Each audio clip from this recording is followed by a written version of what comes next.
Hello, welcome back to my YouTube channel. Thank you guys for liking, sharing, and subscribing. Thank you for being here. Welcome back to Mid Interpretations Todorova. We are creating a video number 2 of bilingual medical terminology test, bilingual target language proficiency test videos that will include all the medical terminologies or most of them that you need to know for your bilingual target language proficiency test. And we are going to give you words in Italian and in English. And again, this is just a sample, guys, of how you may interpret these words. I repeat, mine are only in English. I could show it to you. You could see here. So I'm just doing it on the top of my memory, guys. I may not remember all the words, and if I don't remember a word, feel free to suggest it. I'm just trying to be useful here. We're creating this video called Body Parts. Allora ragazzi, benvenuti nel mio canale di YouTube, mi chiamo Ioana e sono un interprete e sto creando questo video che aiuta le persone che stanno qui in Stati Uniti, che a voi che state per fare questo esame in due lingue, italiano e inglese, e questi 14 video sono dedicati all'esame di interpretariato consecutivo medico.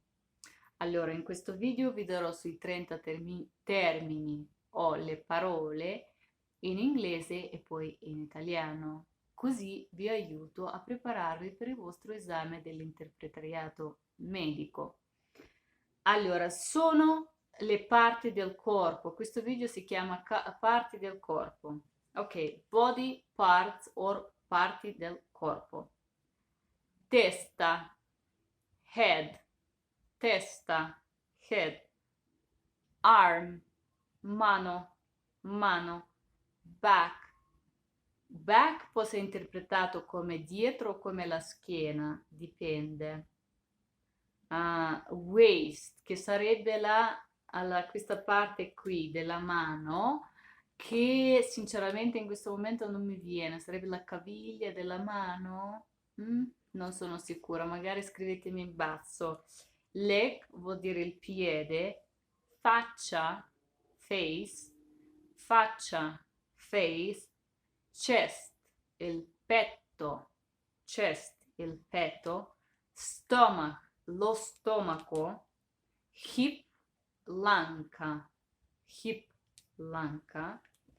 hand, mano, foot, piede, eye, occhio, eyeball, o sarebbe sopracciglia, chin, sarebbe il mento, mouth sarebbe la bocca, hair, capelli, ears, normally sono le orecchie, lips, le labbra o la bocca, però le labbra è quello più specifico, lips, neck vuol dire il collo, nostril,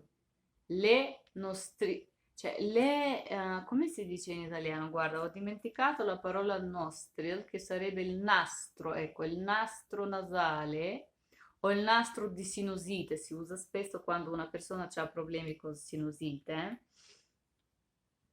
Thumb or toe, che sarebbe il mignolo o il dito piccolo della mano o del piede, se non vi viene la parola giusta in mente.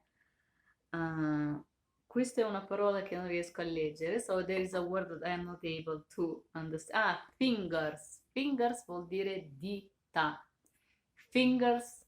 dita,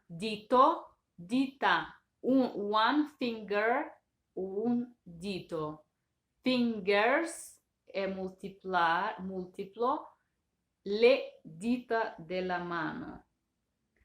Palmo sarebbe palm, palmo della mano, questa parte qui, no? Shoulder sarebbe le spali o spalla, shoulder blade, che si trova dietro la spalla. Spesso ci sono i problemi sulle spalle, sulla schiena, shoulder blade, la spalla indietro. Forearm è gomito, forearm, gomito. Upper arm, non lo so veramente precisamente, upper arm vuol dire la mano superiore o il lato superiore della mano sarebbe, no? E elbow è gomito. Elbow vuol dire gomito. Grazie for being here. Thank you for being here, guys. This was body parts. Thank you for liking, sharing, and subscribing. I hope you like this video. You write me a comment below.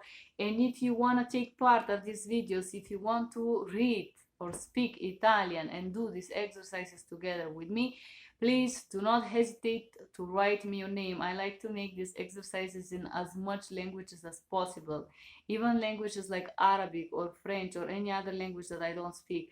If you want to be my guest, if you want to be part of these videos, please, and stay on the side of these flowers. I want somebody to stay on the other side, that is you. Do write me a comment, text me. I will be happy to have you as guest. Thank you for being here and have a wonderful day. Bye bye.